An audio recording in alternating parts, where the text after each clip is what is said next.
I pull up, you know I be moving. Moving the floor and I'm cruising. The money I'm speaking is fluent. All of my business booming. Stacking my cash in abundance. Yo les postos, bienvenue dans cette nouvelle vidéo. Comme vous le savez, si cette vidéo atteint les 1500 likes, une vidéo sortira instantanément après le 1500e like. C'est encore les vacances, faut en profiter. Donc les postos, au 1500e like, une vidéo sortira, peu importe l'heure. Et n'oubliez pas que si on atteint les 100 000 abonnés avant le 1er mars, c'est-à-dire lundi, je me teindrai les cheveux en bleu ou en rouge, ou peut-être les deux. On fera un petit sondage sur Instagram pour voir qu'est-ce que vous préférez. Donc les postos, n'hésitez pas à bombarder la barre de like et à partager les postos. Et on commence cette vidéo avec le mercato qui arrive à grands pas quand même, au mois de juin. C'est quand même dans moins de 4 mois. Comme vous le savez, il y a beaucoup de joueurs libres et de très très grands et gros joueurs libres cet été. Paris voudrait faire un mercato XXL pour peut-être 0 €, même s'il y aura des primes à la signature. Mais voilà, vous le savez déjà, Paris est à fond sur Lionel Messi. Messi attend le 7 mars les résultats de la prochaine présidence à Barcelone pour savoir un petit peu quel sera le projet des Catalans. Doha, c'est le grand objectif, d'amener Lionel Messi au Paris Saint-Germain et de l'aligner avec Neymar et Kylian Mbappé. Beaucoup nous parlent du fair play financier, du Covid. Chose qu'ils n'ont pas compris encore, c'est qu'on disait la même chose en 2017, que le PSG ne pourrait pas recruter Neymar et Mbappé, et pourtant ils l'ont fait. Le fair play financier va voler en éclats avec ce Covid et n'existera plus, surtout qu'il y a la menace Super League qui arrive très rapidement. C'est pour ça que les règles de la Ligue des Champions vont changer à l'issue de l'année 2024. Donc Paris est en lice pour Léo Messi, qui sera gratuit. Aussi sur Sergio Ramos, qui n'a toujours pas prolongé son contrat avec le Real Madrid. Et ça commence à faire long les discussions. Je ne vois pas pourquoi le Real céderait aux exigences de Ramos. Donc la seule possibilité pour Ramos de continuer au Real, c'est d'accepter l'offre du Real Madrid, c'est-à-dire de baisser son salaire de moins de 10% et de revenir de 12 à 10 millions d'euros. Est-ce que Ramos acceptera ça? Je pense que s'il aurait voulu accepter, il aurait déjà accepté, et je pense que ça négocie déjà avec plusieurs clubs. Mais voilà, c'est une piste aussi qui est explorée par le Paris Saint-Germain. Apparemment, il lui aurait proposé un contrat en or sur 3 ans avec plus de 15 millions d'euros par an. Il y a aussi le dossier de David Alaba, où le PSG aurait fait une offre. Les représentants de Alaba auraient discuté aussi avec Nasser et Leonardo sur l'avenir du joueur. Apparemment, Paris est très intéressé par Alaba. Ce serait aussi une priorité. Pour moi, je vous le dis, ça fait des mois que je le dis, ça doit être une priorité. David Alaba doit être une priorité. Quand tu recrutes David Alaba, frérot, c'est multifonction. C'est comme si tu recrutais 3 joueurs d'un seul coup. Latéral gauche, milieu de terrain, défenseur central. Voilà. Il y en a qui me disent « Ouais, mais il y a déjà Kimpembe et Marquinhos ». Mais Kimpembe et Marquinhos ne vont pas jouer tous les matchs, toute la saison, Coupe de France, Ligue des Champions, Championnat. Voilà, il y aura sûrement des blessures, des suspensions. Il faut avoir 3 défenseurs de haut niveau. Il y aura des ventes, c'est obligé. Des Kerrer, des Diallo, des Bakker, des Dagba, des Gay, il y en aura des ventes. Donc, bon, vous le savez, le PSG s'intéresse à David Alaba. Et si vous êtes honnête, tout le mercato d'hiver et d'été, j'en ai parlé, pourquoi le PSG ne s'intéresse pas à ce joueur qui sera libre aussi dans 6 mois? Je parle de qui? Je parle de Wijnaldum, les postos. Wijnaldum, Paris aussi s'intéresse grandement à Wijnaldum. Avec la crise économique actuelle, les clubs ne peuvent plus se permettre de dépenser à tout va officiellement. Les joueurs en fin de contrat sont des proies, et des proies qui sont les plus courtisées par les plus grands clubs. Donc David Alaba, un joueur du Bayern de Munich, toujours officiellement, a fait savoir qu'il n'allait pas prolonger son contrat et donc partir libre cet été. Déjà intéressé par le passé, le PSG s'intéresserait toujours à l'Autrichien de 28 ans. Une offre aurait même été formulée par les Rouges et Bleus, a affirmé Bild mardi soir. Le Parisien assure également que David Alaba est une opportunité qu'un club de la dimension du Paris Saint-Germain doit absolument tenter de saisir. David Alaba aurait une exigence pour son prochain club, jouer au milieu de terrain. Donc le temps joue pour Alaba, qui n'a aucune raison de se presser pour signer dans un club ou un autre. Les offres salariales pourraient encore grimper, lance le Parisien. Le quotidien francilien indique également que Jorginho Wijnaldum, milieu de terrain de Liverpool, lui aussi en fin de contrat en juin 2021, pourrait fortement intéresser le Paris Saint-Germain. Apparemment, Leonardo sera l'invité exceptionnel ce jeudi à 8h15 du matin sur France Bleu Paris. Ce sera assez intéressant de voir ça. Le directeur sportif du PSG répondra à Bruno Salomon et Eric Rabé-Sambratana, ancien défenseur central du Paris Saint-Germain. Donc ce sera intéressant de voir vraiment ce qu'a dit Leonardo. On fera une vidéo de toute façon, bien sûr, juste après. mais ce sera quand même assez intéressant. D'ailleurs, peut-être que quand cette vidéo sera postée, Leonardo aura déjà fait son interview, les postos, parce que voilà, comme cette vidéo est tournée cette nuit là, parce qu'actuellement il est minuit, peut-être que la réaction de Leonardo on fera dans une autre vidéo. Donc sûrement quand cette vidéo sortira, la vidéo de Leonardo, l'interview de Leonardo sera déjà sortie. Donc on verra ce qu'il a dit. Donc voilà pour les priorités. Hein. Donc certes ça coûte 0 €, il y aura des primes à la signature et des salaires, mais voilà, Wijnaldum au milieu de terrain, Alaba. Alors Alaba apparemment si le Real, je pense qu'il aurait déjà signé au Real Madrid si le Real Madrid lui aurait garanti de jouer en défense, en milieu de terrain. Mais le Real Madrid n'a pas besoin d'un milieu de terrain. Pour l'instant, je pense que c'est pas de David Alaba qu'ils ont besoin, c'est d'un autre milieu de terrain. Je pense qu'ils sont sur un autre milieu de terrain. Et si c'est pour recruter David Alaba, c'est pour le faire jouer à la place de Sergio Ramos, pour moi, je pense. Ou peut-être sur le côté gauche, mais pas au milieu de terrain. C'est peut-être pour ça que David Alaba n'a pas encore choisi le Real Madrid, parce que le Real Madrid aurait sa préférence. Par contre, je pense que le PSG, s'il recrute Alaba, c'est pour jouer latéral gauche plus que numéro 6. Voilà. Après, numéro 6, il peut jouer. Franchement, il peut dépanner. Grandement dépanner même, je peux vous le dire. Donc voilà un petit peu pour les dernières rumeurs, les postos. Sur la rumeur Cristiano Ronaldo, hein, qui est revenu au devant de la scène. La rumeur Cristiano Ronaldo est de retour au Paris Saint-Germain. Donc comme c'est pas Messi, c'est Ronaldo. D'ailleurs, ceux qui comprennent pas la vidéo vont dire « Non mais Sacha, t'es fou, tu te crois à FIFA, Ronaldo, Messi, Ronaldo, Messi. » Donc en plus de Léo Messi, on a désormais droit maintenant au retour de la rumeur Cristiano Ronaldo. Voilà, c'est le jeu de la presse. Hein.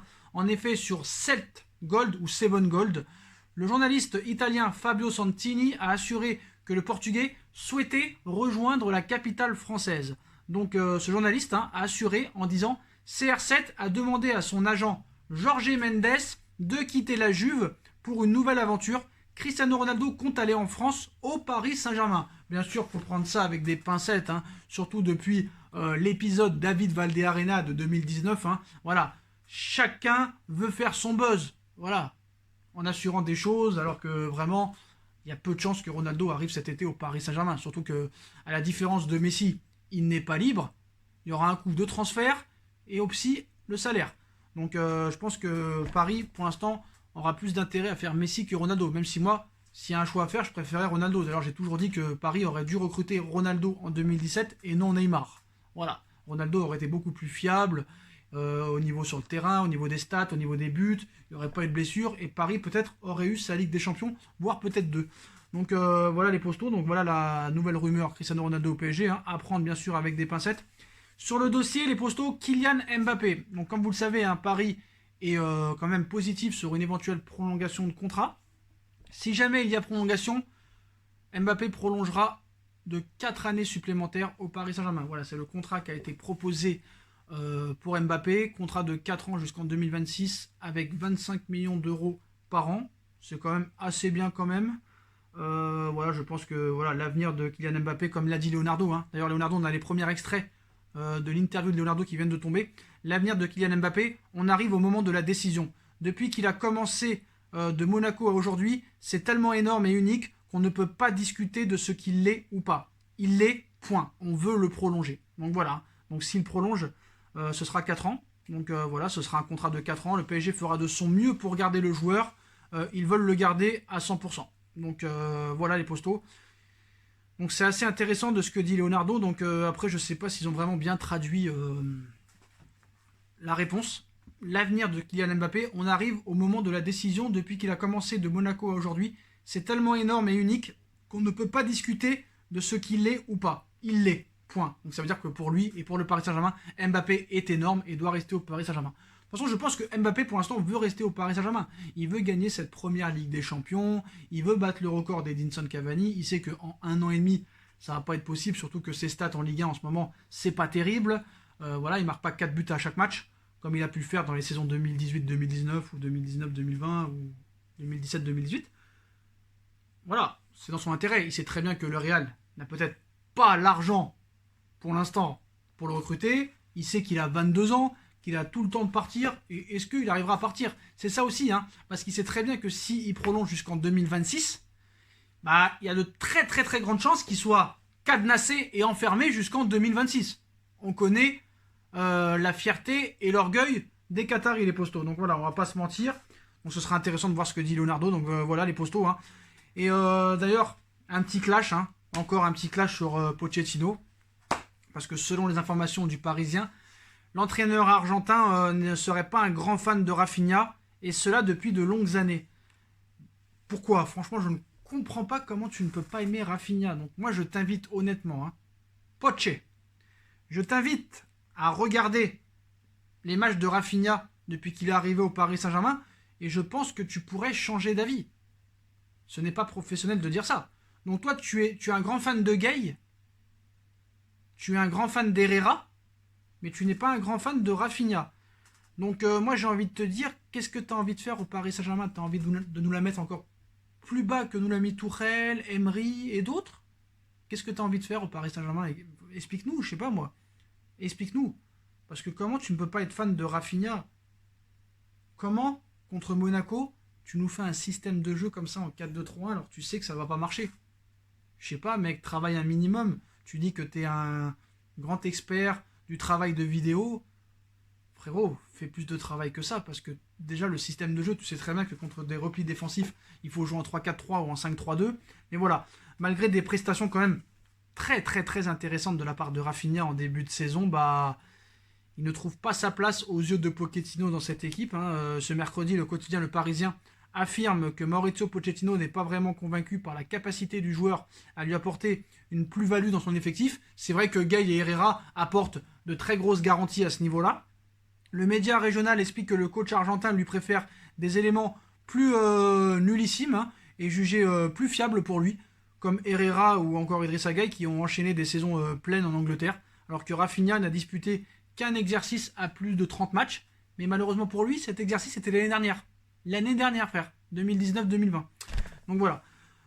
Sans jamais réussir à s'imposer dans les groupes comme au FC Barcelone ou à l'Inter de Milan. Donc il est sous contrat jusqu'en 2023 et le Brésilien va devoir prendre son mal en patience malheureusement pour tenter d'inverser la tendance. Mais je vais vous dire la vérité, hein, vu comment c'est parti, je sais pas si le Pochettino il va faire de vieux os au Paris Saint-Germain, parce que là frérot, c'est très décevant. Hein, je vais vous dire la vérité, c'est très décevant.